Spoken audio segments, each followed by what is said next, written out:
Above a country of hedges and low hills, two old neighbors watched the road, the north wind, all rush and muscle, and the sun, whose patience looked like laziness until you learned better.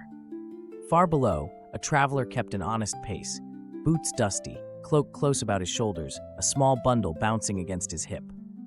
"I am strength," boomed the north wind, combing the fields flat with a single sweep. "Choose any feat, and I will do it." His breath roughened the pond until the reeds leaned away. "Choose something useful," the sun replied, quiet as noon. He nodded toward the road. "See that man? Whoever can make him remove his cloak has the right to call himself strongest." The wind's grin sharpened. "Easiest contest I've ever won." He inhaled until the acacia leaves turned their pale sides to the sky. Then he lunged. Air slammed the lane. Dust lifted in sheets. The traveler staggered, clamps of cold closing on his ribs. He hunched and grabbed fistfuls of cloth. The wind laughed and blew harder. Down the hill, around the bend, straight from the north where shadows live long. The cloak snapped like a flag, but it did not fly free. It tightened. "Keep your prize, then," the wind snarled and doubled his force. Thorn bushes rattled. A gate banged itself sideways. Crows went silent. The traveler hauled the fabric over one ear, then the other, knotted it at his throat, and dug into the gale as if walking through a river.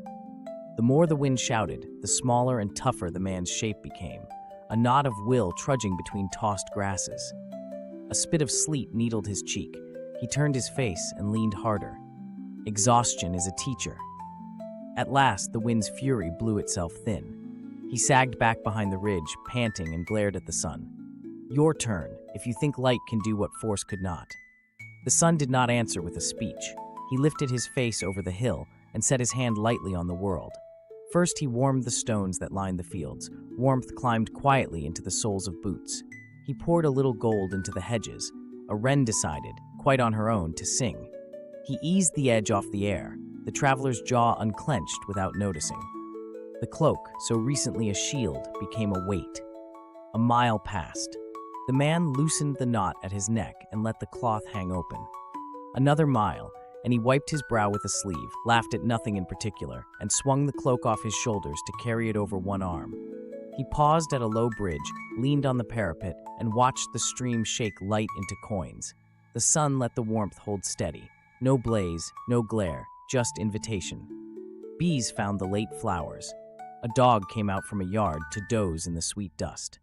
The traveler sat on the wall and took his bread from the bundle, breaking it with relaxed hands. When he rose, he tucked the cloak entirely away. "Strength," said the sun at last, "is not always the louder contest." The wind, still cooling from his rage, looked down and for once did not argue. He had learned a thing even he could not lift by force. When you push, people brace. When you warm, they choose. The road kept its secrets, as roads do, but it carried the lesson cleanly. Persuasion beats pressure. Gentleness outlasts shove. Steady warmth makes strangers cooperate where anger would only harden them. If you want another person to loosen their grip on a cloak, a fear, an opinion, consider the sun's method. Brighten the path, soften the air. Let them decide to open.